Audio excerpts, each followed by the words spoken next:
श्री दश महाविद्यास्तोत्रम्। नमस्ते चण्डिके चण्डी चण्डमुण्डविनाशिनी। नमस्ते कालिके काल महाभयविनाशिनी।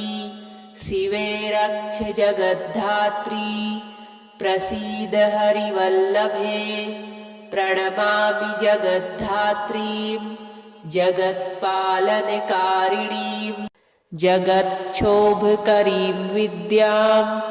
जगत्सृष्टिविधायिनीं।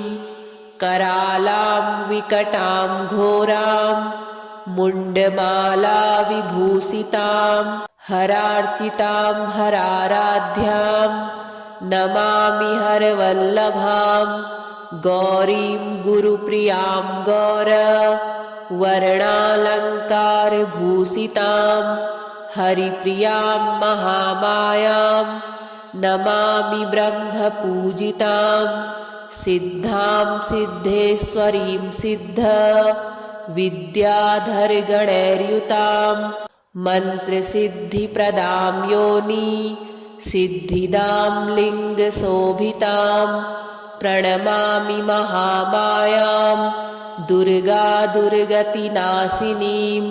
उग्राम् उग्रमयीम् उग्र ताराम् उग्रगणैर्युतां नीलां नीलघनश्यामां नमामि नीलसुन्दरीं। श्यामाङ्गीं श्यामघटिकां श्यामवर्णविभूषितां प्रणमामि जगद्धात्रीं गौरीं सर्वार्थसाधिनीं। विश्वेश्वरीं महाघोरां विकटां घोरनादिनीं आद्यामाद्यगुरोराद्याम् आद्यानाथप्रपूजितां। श्रीदुर्गां धनदाम् अन्नपूर्णां पद्मां सुरेश्वरीं प्रणमामि जगद्धात्रीं चन्द्रशेखरवल्लभां। त्रिपुरां सुन्दरीं बालामबलागणभूषितां शिवदूतीं शिवाराध्यां शिवधेयां सनातनीं। सुन्दरीं तारिणीं सर्व शिवागणविभूषितां नारायणीं विष्णुपूज्यां ब्रह्मविष्णुहरप्रियां सर्वसिद्धिप्रदां नित्यां नित्यगणवर्जितां सगुणां निर्गुणां ध्येयां अर्चितां सर्वसिद्धिदां विद्यां सिद्धिप्रदां विद्यां महाविद्यामहेश्वरीं महेशभक्तां माहेशीं महाकालप्रपूजितां। प्रणमामि जगद्धात्रीं शुम्भासुरविमर्दिनीं रक्तप्रियां रक्तवर्णां रक्तबीजविमर्दिनीं भैरवीं भुवनादेवीं लोलजिह्वां सुरेश्वरीं चतुर्भुजां दशभुजां अष्टादशभुजां शुभां त्रिपुरेशीं विश्वनाथ प्रियां विश्वेश्वरीं शिवां अट्टहासां अट्टहास प्रियां धूम्रविनाशिनीं कमलां छिन्नमस्तां च मातङ्गीं सुरसुन्दरीं षोडशीं विजयां भीमां धूम्रां च बगलामुखीं सर्वसिद्धिप्रदां सर्वविद्यामन्त्रविशोधिनीं। प्रणमामि जगत्तारां सारं मन्त्रसिद्धये। इत्येवं ववरारोहे स्तोत्रं सिद्धिकरं प्रियं पठित्वा मोक्षमाप्नोति सत्यं वै गिरिनन्दिनी। कुजवारे चतुर्दश्यां मायां जीववासरे शुक्रे निशिगते स्तोत्रं पठित्वा मोक्षमाप्नुयात्। त्रिपक्षे मन्त्रसिद्धिः स्यात् स्तोत्रपाठाद्दिसङ्करी चतुर्दश्यां निशाभागे शनिभौम दिने तथा निशामुखे पठेत् स्तोत्रं मन्त्रसिद्धिं वाप्नुयात् केवलं स्तोत्रपाठाद्धि मन्त्रसिद्धिरनुत्तमा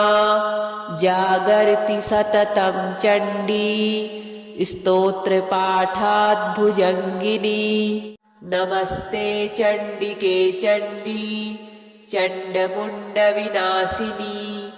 नमस्ते कालिके काल महाभयविनाशिनी शिवे रक्ष जगद्धात्री प्रसीद हरिवल्लभे प्रणमामि जगद्धात्रीं जगत्पालनकारिणीं जगच्छोभकरीं विद्यां जगत्सृष्टिविधायिनीं करालां विकटां घोरां मुण्डमाला विभूषितां हरार्चितां हराराध्यां नमामि हरवल्लभां गौरीं गुरुप्रियां गौर वर्णालङ्कारभूषितां हरिप्रियां महामायां नमामि ब्रह्मपूजितां सिद्धां सिद्धेश्वरीं सिद्ध विद्याधरगणैर्युतां मन्त्रसिद्धिप्रदां योनि सिद्धिदां लिङ्गशोभितां प्रणमामि महामायां दुर्गा दुर्गतिनाशिनीम् उग्रां उग्रमयीं उग्र तारां उग्रगणैर्युतां नीलां नीलघनश्यामां नमामि नीलसुन्दरीं श्यामाङ्गीं श्यामघटिकां श्यामवर्णविभूषितां प्रणमामि जगद्धात्रीं गौरीं सर्वार्थसाधिनीं विश्वेश्वरीं महाघोरां विकटां घोरनादिनीं आद्यामाद्यगुरोराद्याम् आद्यानाथ प्रपूजितां श्रीदुर्गां धनदाम् अन्नपूर्णां पद्मां सुरेश्वरीं प्रणमामि जगद्धात्रीं चन्द्रशेखरवल्लभां त्रिपुरां सुन्दरीं बालामबलागणभूषितां शिवदूतीं शिवाराध्यां शिवधेयां सनातनीं सुन्दरीं तारिणीं सर्व शिवागणविभूषितां नारायणीं विष्णुपूज्यां ब्रह्मविष्णुहरप्रियां सर्वसिद्धिप्रदां नित्यां नित्यगणवर्जितां सगुणां निर्गुणां ध्येयाम् अर्चितां सर्वसिद्धिदां विद्यां सिद्धिप्रदां विद्यां महाविद्यामहेश्वरीं महेशभक्तां माहेशीं महाकालप्रपूजितां प्रणमामि जगद्धात्रीं शुम्भासुरविमर्दिनीं रक्तप्रियां रक्तवर्णां रक्तबीजविमर्दिनीं भैरवीं भुवनादेवीं लोलजिह्वां सुरेश्वरीं चतुर्भुजां दशभुजां अष्टादशभुजां शुभां त्रिपुरेशीं विश्वनाथ प्रियां विश्वेश्वरीं शिवां अट्टहासाम् अट्टहास प्रियां धूम्रविनाशिनीं कमलां छिन्नमस्तां च मातङ्गीं सुरसुन्दरीं षोडशीं विजयां भीमां धूम्रां च बगलामुखीं सर्वसिद्धिप्रदां सर्वविद्यामन्त्रविशोधिनीं प्रणमामि जगत्तारां सारं मन्त्रसिद्धये इत्येवं ववरारोहे स्तोत्रं सिद्धिकरं प्रियं पठित्वा मोक्षमाप्नोति सत्यं वै गिरिनन्दिनी कुजवारे चतुर्दश्यां मायां जीववासरे शुक्रे निशिगते स्तोत्रं पठित्वा मोक्षमाप्नुयात् त्रिपक्षे मन्त्रसिद्धिः स्यात् स्तोत्रपाठाद्दिशङ्करी चतुर्दश्यां निशाभागे शनिभौमदिने तथा निशामुखे पठेत् स्तोत्रं मन्त्रसिद्धिं वाप्नुयात् केवलं स्तोत्रपाठाद्धि मन्त्रसिद्धिरनुत्तमा जागर्ति सततं चण्डी स्तोत्रपाठाद्भुजङ्गिनी नमस्ते चण्डिके चण्डी चण्डमुण्डविनाशिनी नमस्ते कालिके काल महाभयविनाशिनी शिवे रक्ष जगद्धात्री प्रसीद हरिवल्लभे प्रणमामि जगद्धात्रीं जगत्पालनकारिणीं जगत्क्षोभकरीं विद्यां जगत्सृष्टिविधायिनीं करालां विकटां घोरां मुण्डमालाविभूषितां हरार्चितां हराराध्यां नमामि हरवल्लभां गौरीं गुरुप्रियां गौर वर्णालङ्कारभूषितां हरिप्रियां महामायां नमामि ब्रह्मपूजितां सिद्धां सिद्धेश्वरीं सिद्ध विद्याधरगणैर्युतां मन्त्रसिद्धिप्रदां योनि सिद्धिदां लिङ्गशोभितां प्रणमामि महामायां दुर्गा दुर्गतिनाशिनीम् उग्राम् उग्रमयीम् उग्र ताराम् उग्रगणैर्युतां नीलां नीलघनश्यामां नमामि नीलसुन्दरीं श्यामाङ्गीं श्यामघटिकां श्यामवर्णविभूषितां प्रणमामि जगद्धात्रीं गौरीं सर्वार्थसाधिनीं विश्वेश्वरीं महाघोरां विकटां घोरनादिनीम् आद्यामाद्यगुरोराद्याम् आद्यानाथ प्रपूजितां श्रीदुर्गां धनदाम् अन्नपूर्णां पद्मां सुरेश्वरीं प्रणमामि जगद्धात्रीं चन्द्रशेखरवल्लभां त्रिपुरां सुन्दरीं बालामबलागणभूषितां शिवदूतीं शिवाराध्यां शिवधेयां सनातनीं सुन्दरीं तारिणीं सर्व शिवागणविभूषितां नारायणीं विष्णुपूज्यां ब्रह्मविष्णुहरप्रियां सर्वसिद्धिप्रदां नित्यां नित्यगणवर्जितां सगुणां निर्गुणां ध्येयां अर्चितां सर्वसिद्धिदां विद्यां सिद्धिप्रदां विद्यां महाविद्यामहेश्वरीं महेशभक्तां माहेशीं महाकालप्रपूजितां प्रणमामि जगद्धात्रीं शुम्भासुरविमर्दिनीं रक्तप्रियां रक्तवर्णां रक्तबीजविमर्दिनीं भैरवीं भुवनादेवीं लोलजिह्वां सुरेश्वरीं चतुर्भुजां दशभुजां अष्टादशभुजां शुभां त्रिपुरेशीं विश्वनाथ प्रियां विश्वेश्वरीं शिवाम् अट्टहासाम् अट्टहास प्रियां धूम्रविनाशिनीं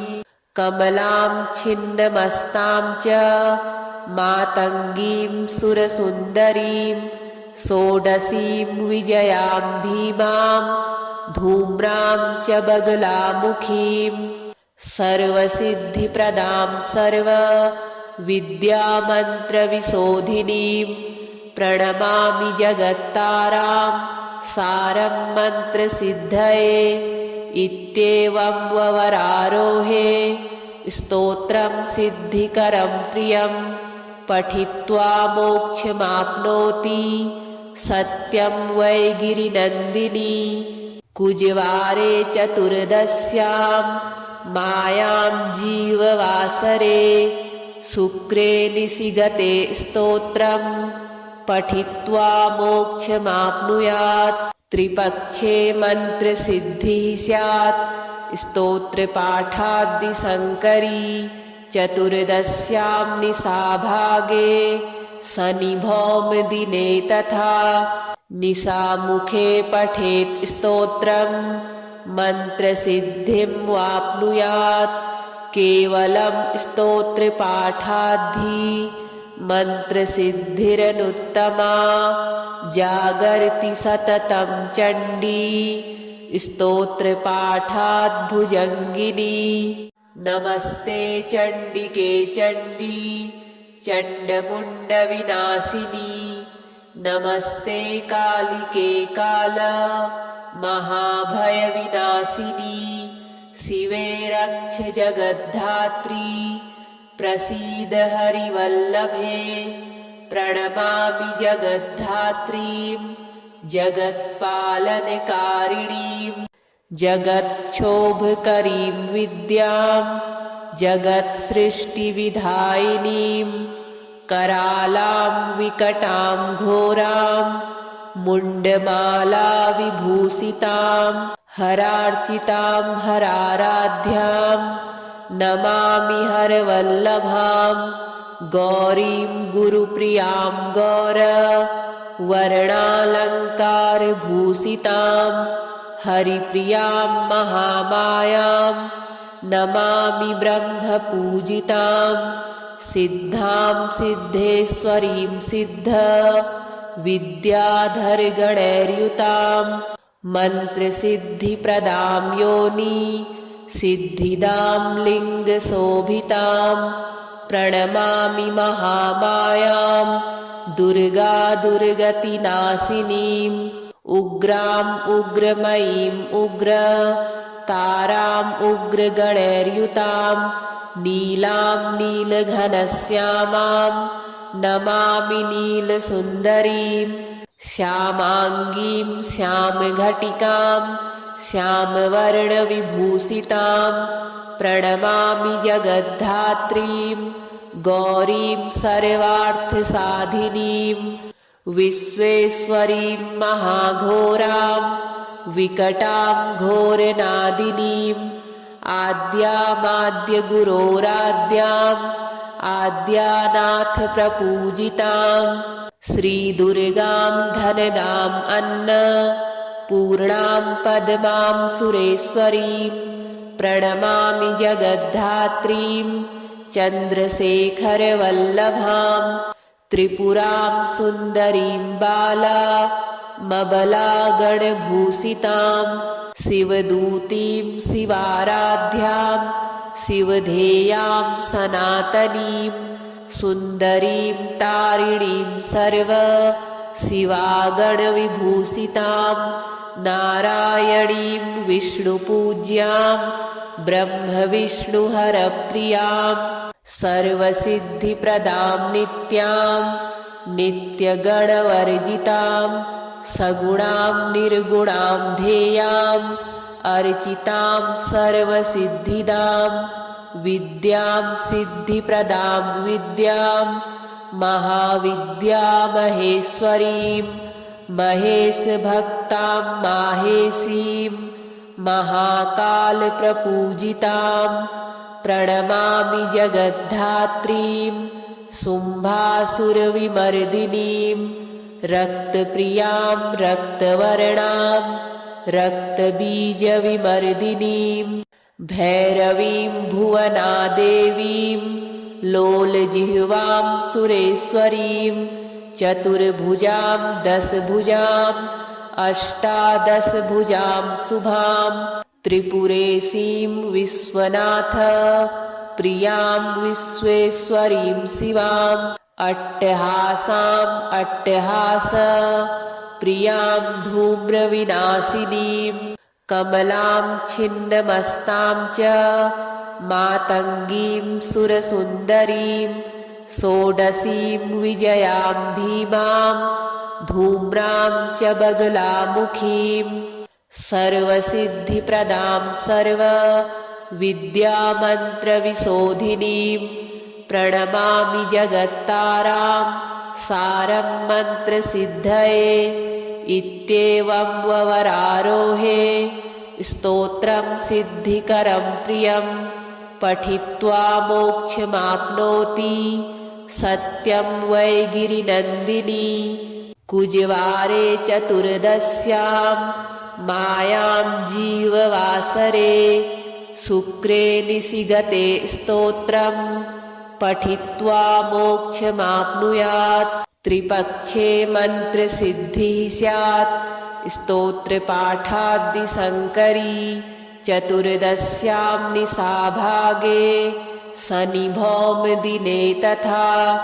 निशामुखे पठेत् स्तोत्रं मन्त्रसिद्धिं वाप्नुयात् केवलं स्तोत्रपाठाद्धि मन्त्रसिद्धिरनुत्तमा जागर्ति सततं चण्डी स्तोत्रपाठात् भुजङ्गिनी नमस्ते चण्डिके चण्डी चण्डमुण्डविनाशिनी नमस्ते कालिके काल महाभयविनाशिनी शिवे रक्ष जगद्धात्री प्रसीद हरिवल्लभे प्रणमामि जगद्धात्रीं जगत्पालनकारिणीं जगच्छोभकरीं विद्यां जगत्सृष्टिविधायिनीं करालां विकटां घोरां मुण्डमाला विभूषितां हरार्चितां हराराध्यां नमामि हरवल्लभां गौरीं गुरुप्रियां गौर वर्णालङ्कारभूषितां हरिप्रियां महामायां नमामि ब्रह्मपूजितां सिद्धां सिद्धेश्वरीं सिद्ध विद्याधरगणैर्युतां मन्त्रसिद्धिप्रदां योनि सिद्धिदां लिङ्गशोभितां प्रणमामि महामायां दुर्गा दुर्गतिनाशिनीम् उग्रां उग्रमयीं उग्र तारां उग्रगणैर्युतां नीलां नीलघनश्यामां नमामि नीलसुन्दरीं श्यामाङ्गीं श्यामघटिकां श्यामवर्णविभूषितां प्रणमामि जगद्धात्रीं गौरीं सर्वार्थसाधिनीं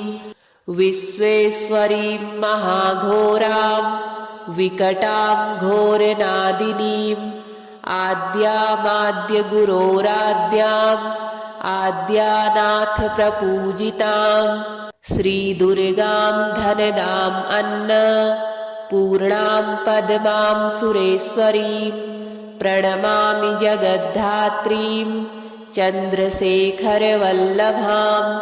त्रिपुरां सुन्दरीं बालामबलागणभूषितां शिवदूतीं शिवाराध्यां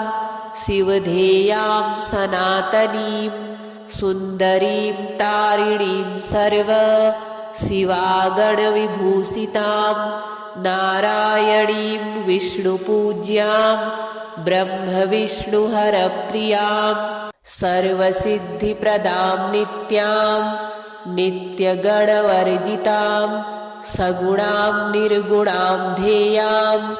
अर्चितां सर्वसिद्धिदां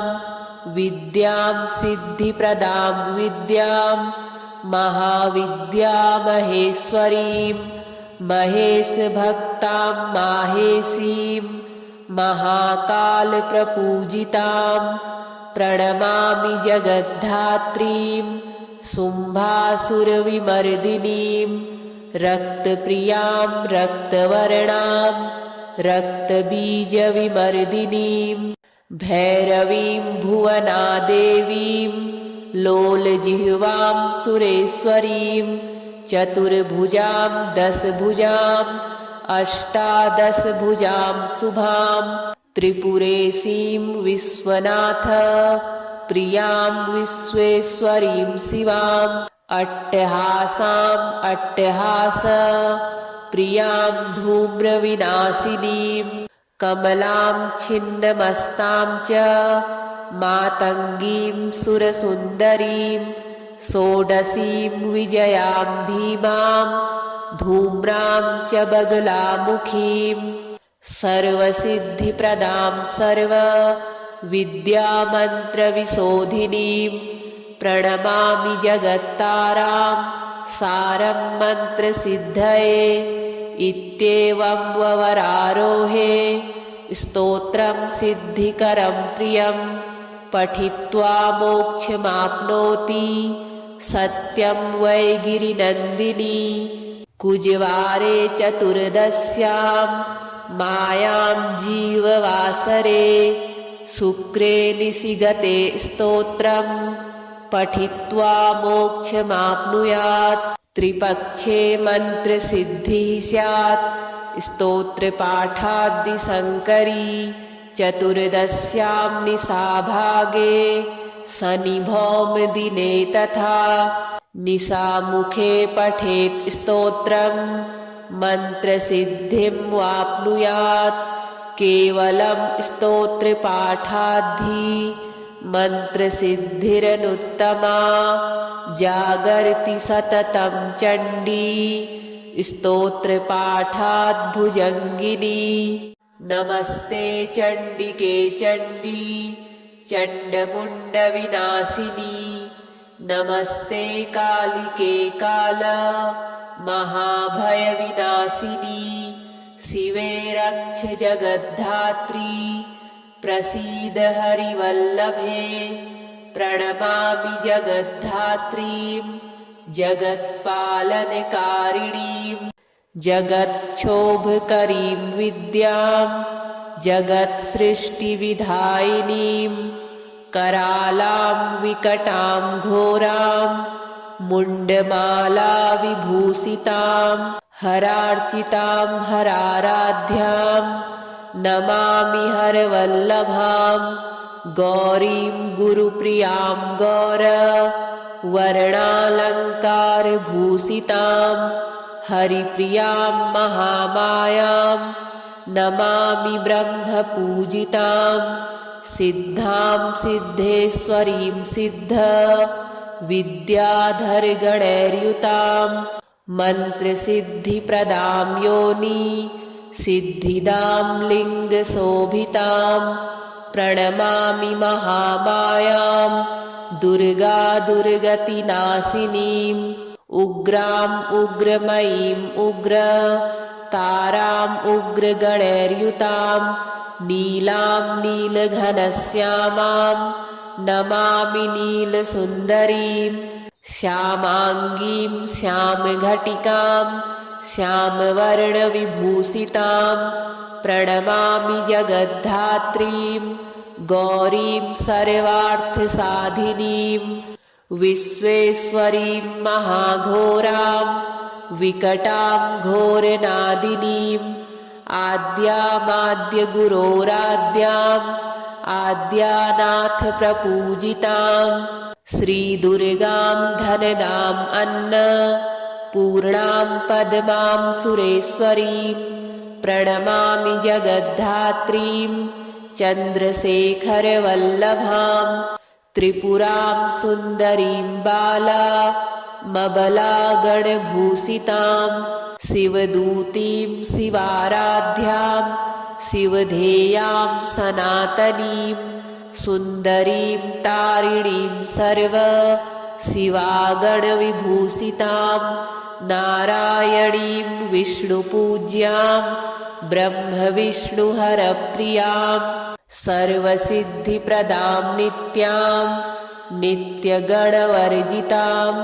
सगुणां निर्गुणां ध्येयां अर्चितां सर्वसिद्धिदां विद्यां सिद्धिप्रदां विद्यां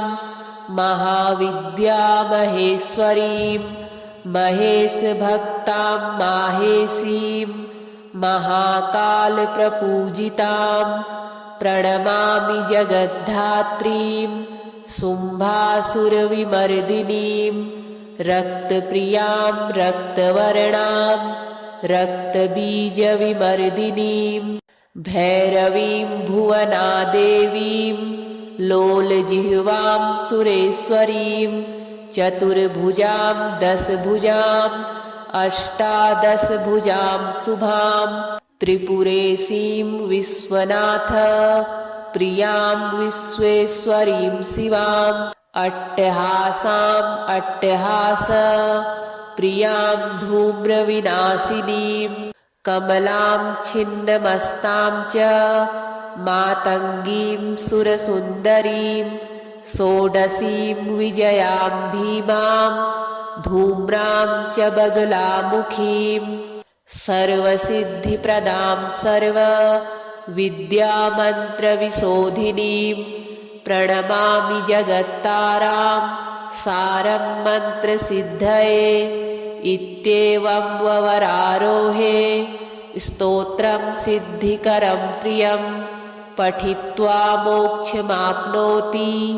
सत्यं वै गिरिनन्दिनी कुजवारे चतुर्दश्यां मायां जीववासरे शुक्रे निशिगते स्तोत्रं पठित्वा मोक्षमाप्नुयात् त्रिपक्षे मन्त्रसिद्धिः स्यात् स्तोत्रपाठाद्दिशङ्करी चतुर्दश्यां निशाभागे शनिभौमदिने तथा निशामुखे पठेत् स्तोत्रं मन्त्रसिद्धिं वाप्नुयात् केवलं स्तोत्रपाठाद्धि मन्त्रसिद्धिरनुत्तमा जागर्ति सततं चण्डी स्तोत्रपाठात् भुजङ्गिनी नमस्ते चण्डिके चण्डी चण्डमुण्डविनाशिनी नमस्ते कालिके काल महाभयविनाशिनी शिवे रक्ष जगद्धात्री प्रसीद हरिवल्लभे प्रणमामि जगद्धात्रीं जगत्पालनकारिणीं जगत्क्षोभकरीं विद्यां जगत्सृष्टिविधायिनीं करालां विकटां घोरां मुण्डमालाविभूषितां हरार्चितां हराराध्यां नमामि हरवल्लभां गौरीं गुरुप्रियां गौर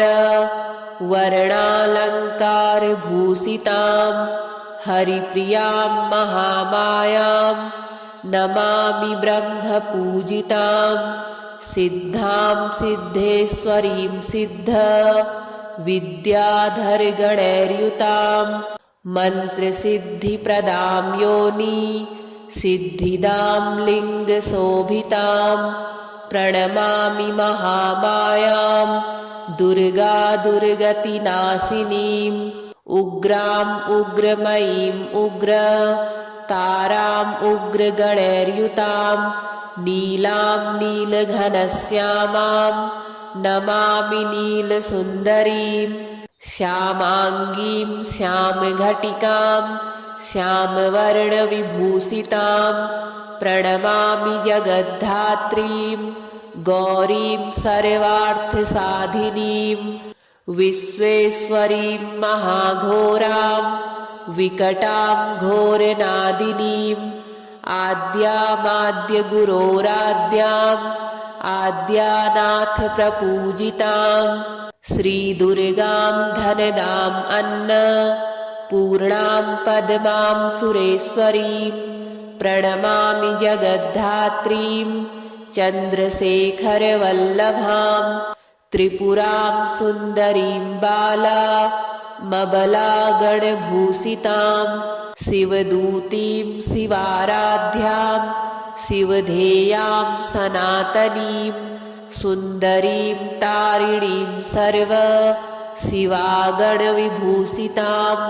नारायणीं विष्णुपूज्यां ब्रह्मविष्णुहरप्रियां सर्वसिद्धिप्रदां नित्यां नित्यगणवर्जितां सगुणां निर्गुणां ध्येयां अर्चितां सर्वसिद्धिदां विद्यां सिद्धिप्रदां विद्यां महाविद्यामहेश्वरीं महेशभक्तां माहेशीं महाकालप्रपूजितां प्रणमामि जगद्धात्रीं शुम्भासुरविमर्दिनीं रक्तप्रियां रक्तवर्णां रक्तबीजविमर्दिनीं भैरवीं भुवनादेवीं लोलजिह्वां सुरेश्वरीं चतुर्भुजां दशभुजां अष्टादशभुजां शुभां त्रिपुरेशीं विश्वनाथ प्रियां विश्वेश्वरीं शिवां अट्टहासां अट्टहास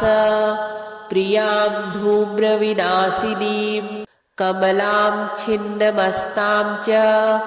मातङ्गीं सुरसुन्दरीं षोडशीं विजयां भीमां धूम्रां च बगलामुखीं सर्वसिद्धिप्रदां सर्वविद्यामन्त्रविशोधिनीं प्रणमामि जगत्तारां सारं मन्त्रसिद्धये इत्येवं ववरारोहे स्तोत्रं सिद्धिकरं प्रियं पठित्वा मोक्षमाप्नोति सत्यं वै गिरिनन्दिनी कुजवारे चतुर्दश्यां मायां जीववासरे शुक्रे निशिगते स्तोत्रं पठित्वा मोक्षमाप्नुयात् त्रिपक्षे मन्त्रसिद्धिः स्यात् स्तोत्रपाठाद्दिशङ्करी चतुर्दश्यां निशाभागे शनिभौमदिने तथा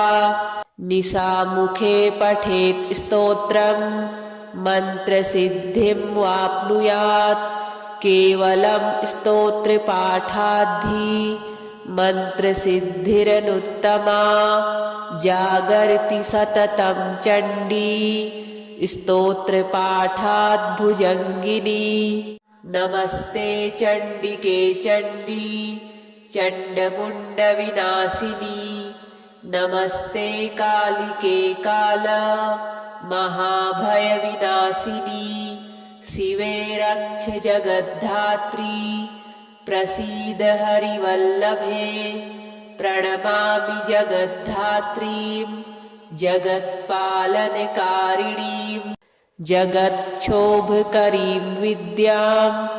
जगत्सृष्टिविधायिनीं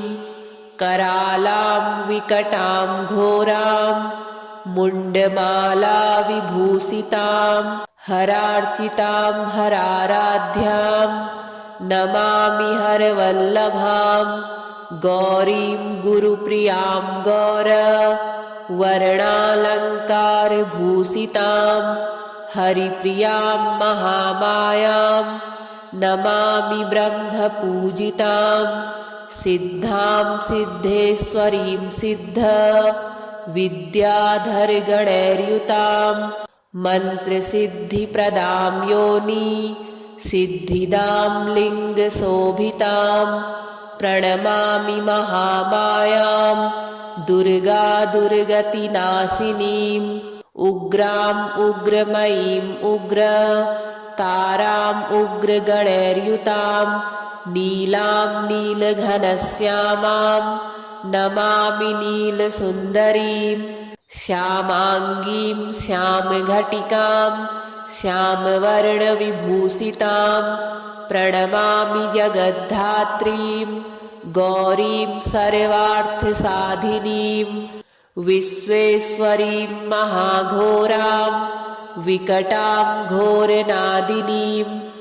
आद्यामाद्यगुरोराद्याम् आद्यानाथ प्रपूजितां श्रीदुर्गां धनदाम् अन्नपूर्णां पद्मां सुरेश्वरीं प्रणमामि जगद्धात्रीं चन्द्रशेखरवल्लभां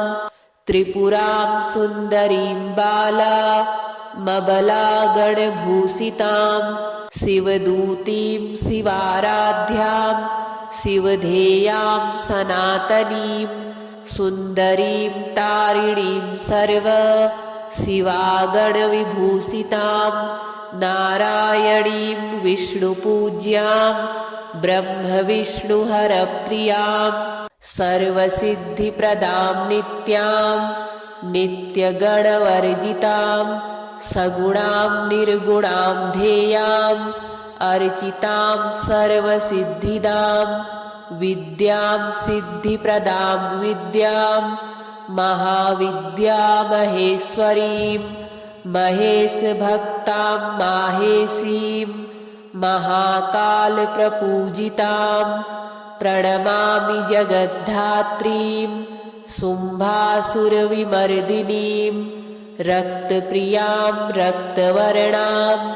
रक्तबीजविमर्दिनीं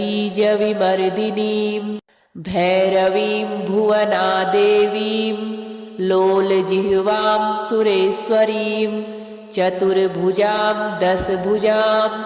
अष्टादशभुजां शुभां त्रिपुरेशीं विश्वनाथ प्रियां विश्वेश्वरीं शिवां अट्टहासाम् अट्टहास प्रियां धूम्रविनाशिनीं कमलां छिन्नमस्तां च मातङ्गीं सुरसुन्दरीं षोडशीं विजयां भीमां धूम्रां च बगलामुखीं सर्वसिद्धिप्रदां सर्वविद्यामन्त्रविशोधिनीं प्रणमामि जगत्तारां सारं मन्त्रसिद्धये इत्येवं ववरारोहे स्तोत्रं सिद्धिकरं प्रियं पठित्वा मोक्षमाप्नोति सत्यं वै गिरिनन्दिनी कुजवारे चतुर्दश्यां मायां जीववासरे शुक्रे निशिगते स्तोत्रं पठित्वा मोक्षमाप्नुयात् त्रिपक्षे मन्त्रसिद्धिः स्यात् स्तोत्रपाठाद्दिशङ्करी चतुर्दश्यां निशाभागे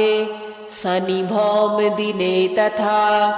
निशामुखे पठेत् स्तोत्रं मन्त्रसिद्धिं वाप्नुयात् केवलं स्तोत्रपाठाद्धि मन्त्रसिद्धिरनुत्तमा जागर्ति सततं चण्डी स्तोत्रपाठाद् भुजङ्गिनी।